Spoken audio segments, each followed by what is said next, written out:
Okay, we're from the eighth group. We'll be presenting the material theme, which contains some points, and the first point, which is theme, will be presented by Tria.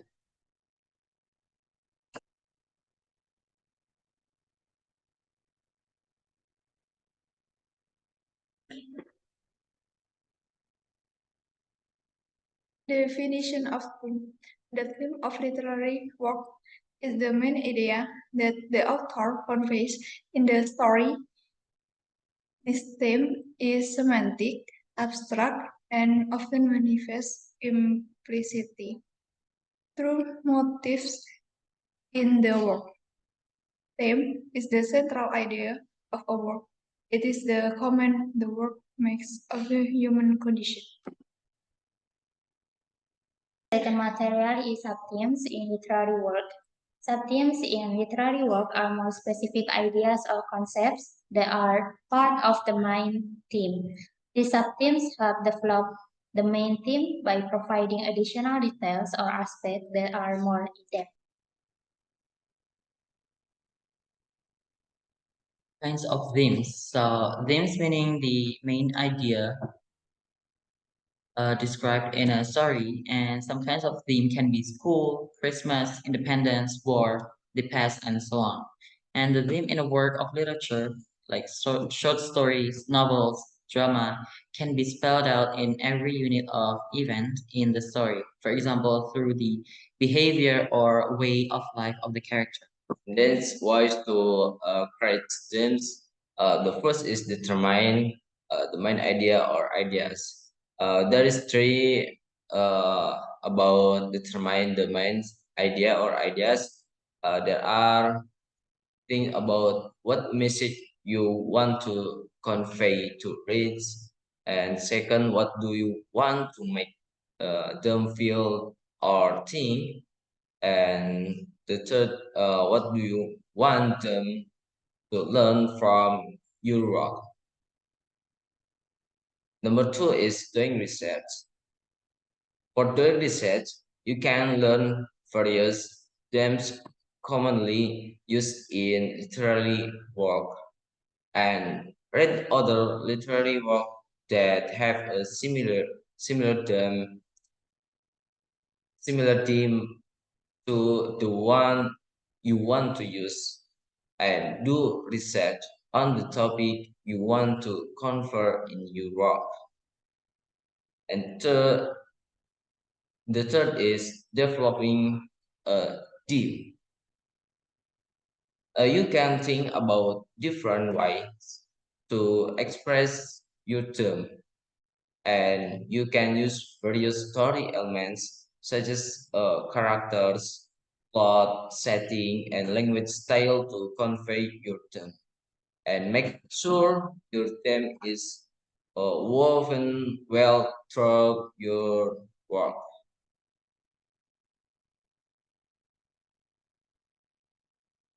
Or a specifying title.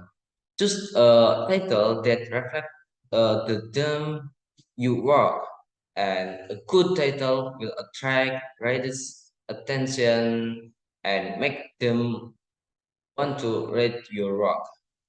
Uh, the following are some examples of them in literary work. It's like love, loss, life and death, justice, friendship, family, courage, scientific success, failure. Symbolism common use in literary work. Symbolism is defined as a figure of speech in which a person, situation, word, or object is used to represent something else. For example, in stories that show running with water, this often symbolizes an era of rebirth of restoration. There are two main types of symbolism commonly used. It is metaphor and allegory, while both represent a larger idea. They are unique in their use and style. Metaphor. A metaphor is a type of symbolism that compares to different things. It is different from simile, which is a type of comparison but use the word like or as. A common example of this expression, knowledge is power. Although the word power of the word knowledge are opposites, this expression shows that working hard and studying help one gain power in life. The main purpose of a metaphor is to help make a comparison or example or explain an idea, often in a way that is not literally true. The second is allegory. Allegories use symbolism in a variety of ways. Although the type of symbol in allegory vary so much that it is impossible to categorize all of them. They can be grouped into two broad categories: character, event, location, and object. In allegory usually symbolize virtues, vicious, or other abstract ideas. Okay, next, affect the theme of to the reader. The theme of a literary work to the reader can affect the reader's opinion of the work. In the story, readers' opinion will differ based on their opinions about the experience of pensive and sculpture present in the story. The result strongly suggests that themes do not reside in the text in any obvious way but are constructed by readers. This is our story with the title Sunset, and you can read in the group that we already sent you guys. Okay, next, and question and answer. For the first question is, what is the subject in the work? The answer is the subject of the work is the narrator's complex relationship with a place filled with memories of the deceased grandmother. It explores themes of grief, nostalgia, and finding solace in memories. Second question is what is the subject of the book? And answer the theme of Arnabasa Sunset is bittersweet memories and emotional connection that relate to specific place, people, and moments in life. The author intertwines theme throughout the work, and the full impact is slowly realized as the reader processes the text. The third question is, are there any sub-themes in it? And the answer, yes. In addition to the main themes of memories loss and emotional resonance, the work subtly explores the additional themes of nature's restorative qualities, impermanence, the transitional journey through grief, and the evocative power of sensory memories. Fourth question is what analogies and ideas are repeated throughout the work, how they contribute to the theme. An analogy or idea that repeated frequently in the story is that the sunset with its golden hue. Yes, it contributes to the theme of the story, which is describing or telling the past where the narrator saw the sunset with her grandmother when she was alive. And next, does the work communicate the theme directly or indirectly? The answer is the work Sunset by Arnaba Saha communicates the theme directly. The theme is the author's reminiscence of a sunset and the memories associated with it.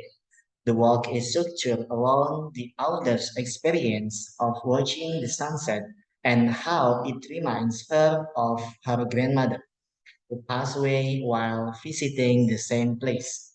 The author's internal truth and reflections directly convey the theme of the work, which is the emotional connection between the sunset and the memories of her grandmother. The sixth question is the theme implied by the title.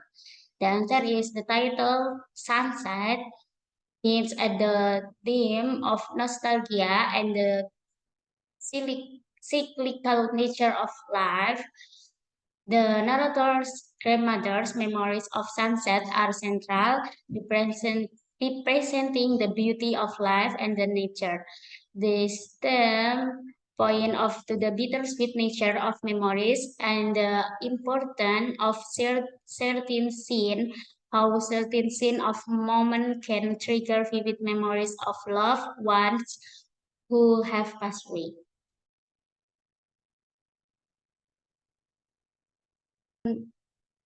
Question is, does any character overtly enunciated the theme?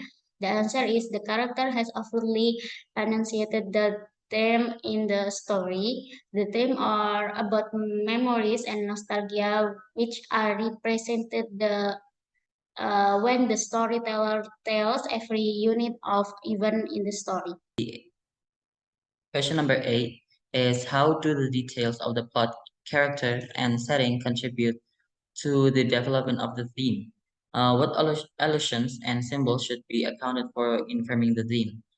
Number one is plot. The protagonist's trip to the hillside where they are reminded of their grandmother's love for sunsets is the focal point of the plot. The protagonists watch the sunset and reflect on on memories of the past, especially memory of their grandmother's passing. And the second is character. The main characters struggle with mixed emotion as they approach the hillside. At first, they are angry at loss of the protagonist's grandmother, but in the end, they find comfort and a sense of community by returning there. The third is setting. The story is set against the symbolic backdrop of the hillside, which offers a wide-angle view of the setting sun. The hillside is where the past and present collide, allowing the protagonist to confront his feelings and memories. The sunset itself is a symbol of passing time, the transient nature of life, and the beauty and pain of fleeting moments. Symbols and allusions are essential to establishing the theme. The protagonist's memory of their grandmother's death and her ever-present presence in their memories are reflected in the sunset, which is symbolic of endings and new beginnings. The smile of the protagonist's grandmother is a precious memory that always comforts them, even in the face of grief. It's referenced in the golden hue of the sunset. The combination of blue and purple that occurs as dusk turns to night is a representation of the change from day to night and serves as a reminder of the passage of time and the cycle of life. Ninth question is what image of humankind emerge from the work? If people are good, what good things do they do? If they are flawed, how and to what extent are they so? Image of humanity. The work portrays a nuanced image of humanity. The first is flawed but loving. The narrator feels a deep love for their grandmother, evident in preserved memories of their visits. Second is struggling with grief. The sudden loss is a sort of immense pain, initial manifesting as hatred for the place associated with it. The inability to cry initially showcases the overwhelming nature of grief. And the third is finding healing. Despite the initial aversion, the narrator is drawn back to the place, eventually finding comfort in the memories it evokes. This highlights the human capacity for healing and the enduring power of love. Good and flawed. The first is good. The narrator's love for their grandmother shines through demonstrating human capacity for deep connection and cherishing memories. Second is flawed. The initial hatred for the place showcases the human tendency to associate strong emotion with specific location. It also highlights it also highlights the complexity of grief, where negative emotion can surface alongside love.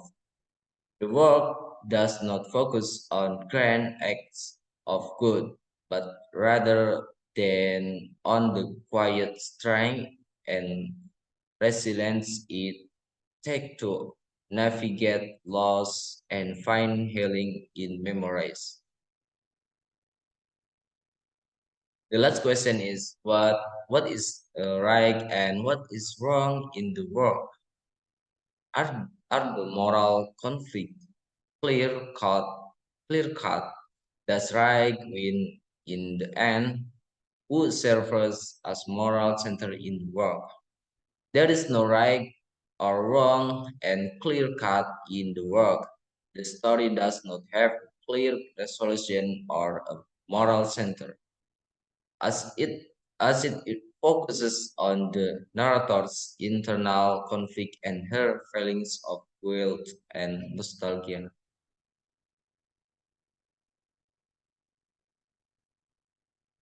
Thank you. That is the presentation of from the A group with the material theme. And thank you for listening. Assalamualaikum warahmatullahi wabarakatuh.